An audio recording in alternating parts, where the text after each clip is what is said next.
সময়তে আমি ডিউটিতে ওখানে তৈনাত ছিলাম। সেই সময় CRPF rapid action force RF বলে, সেটাতে আমি তৈনাত ছিলাম আমি। এবং আমাদের ক্যাম্প ছিল সেই সময়তে ফৈজাবাদ আর্মি ক্যাম্পে। ওখান থেকে আমাদের তৈরি রাখা হয়, কিন্তু আমাদের মানে আদেশ দেওয়া হয়েছিল না।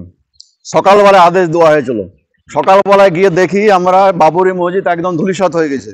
সেই সময় থেকে আদেশ দেওয়া হয়, সেই সময়তে সব তখন তাড়ানো হয়।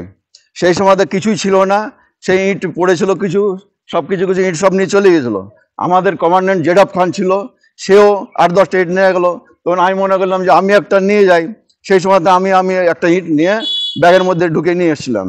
এবং আমার এই বাইতপুর খানপাড়া মসজিদে আমার এটা সংরক্ষণ করে রাখা ছিল ওটা। আর এখন যেহেতু আমাদের হুমায়ুন কবির বাবরি মসজিদ তৈরি করছে, সেই অনুযায়ী আমি তো মনে করলাম যে এটা যদি আমি দান করতে পারি সবচেয়ে পুণ্যের কাজ হবে। এই জন্য আমি হুমায়ুন কবির তথা বাবরি মসজিদের জন্য যে বেলডাঙ্গা হচ্ছে সেটাতে আমি মুক্ত হস্তে দান করতে চাই, এবং আমার পাড়া প্রতিবেশী যারা আছে সবাই আমরা এটাতে করতে চাই। যখন বাবরি মসজিদ ভাঙার কাজ করছিল ঠিক তখনই কি আপনারা ডিউটি দিয়েছিলেন নাকি তার পূর্ব থেকে? পূর্ব থেকে আমাদের ডিউটিতে তৈনাত রাখা হয়েছিল, আমাদের 1 মাস আগে থেকে। আপনাদের সামনে সব ঘটনা আমাদের সব জানতে পারছি। এ গম্বুজ ভাঙছে, এ 3টা গম্বুজ ভেঙে গেলো, আমাদের সবসময় তো ওয়ার্ল্ড সেটা সবকিছু জানতে পারছিলাম আমরা। তখন তো অত মোবাইল ছিল না। কি ঘটেছিল সেই দিন? কি ঘটেছিল আপনার চোখের সামনে? কি দেখেছিলেন? চোখের সামনে কি আমাদের কিছু আদেশ দেওয়া হয়নি।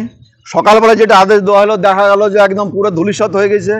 এবং তাম্বু সব স্টেটের, যে ওয়েস্ট বেঙ্গল, হায়দ্রাবাদ, তারপরে তোমার গুজরাট, আলাদা আলাদা লাইন ছিল। তারপরে তোমার ওখানে খাদ্য ভান্ডার করা হয়েছিল, তবে ওদেরকে তাড়িয়ে দেওয়া হলো। তাড়িয়ে দিয়ে একদম স্টেশনে তাড়িয়ে দেওয়া হয়। তাতে প্রায় চপ্পল জুতো এগুলো প্রায় 10-12 টাকা মানে পাওয়া গেছিল। তারপরে রেশন, যে আমরা বর্তন ভান্ডার এগুলো ছিল সব, ওখানটায় সব পুরো ইয়ে করছিল। ও প্রায় 10-12 ট্রাক হবে। এইভাবে আমরা ওখানটায় ছিলাম। এটা সংরক্ষণ রেখেছিলাম আমি, যে আমাদের মসজিদে রাখা যাবে একটা স্মৃতি অনুযায়ী, বাবরি মসজিদ স্মৃতি। আপনি নিয়ে এসেছিলেন নাকি আরো অন্য কেউ? আরো নিয়ে এসেছিল, আমাদের জেডাব খান আমাদের কমান্ড্যান্ট ছিল, আমাদের যে সিআরপিএফ কমান্ড্যান্ট ছিল, উনিও 8-10টা নিয়ে গেছিলেন। এবং আরো কয়েকজন নিয়ে গেছিল অন্য মানে স্টেট থেকে। আমি ওয়েস্ট বেঙ্গল থেকে আমি ছিলাম, সেই জন্য আমি ব্যাগ থেকে নিয়ে এসেছিলাম। এটা স্মৃতি রাখার উদ্দেশ্যে, স্মৃতি রাখার উদ্দেশ্যে আমি নিয়ে এসেছিলাম। কখনো কি ভেবেছিলেন যে এইরকম একটা পুনরায় বাবরি মসজিদ তৈরি হবে আর সেই জায়গায় আপনার এই কাজে লাগবে, এমন কি কোনো? না, কখনো ভাবতে পারিনি যে এটা হয়েছে। আমি খুব খুশি যে বাবরি মসজিদ হচ্ছে, আমি ওটা যদি দান করতে পারি আমি মানে খুবই খুশি।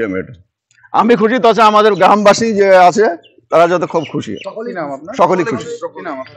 আমার নাম এমডি আলাউদ্দিন খান।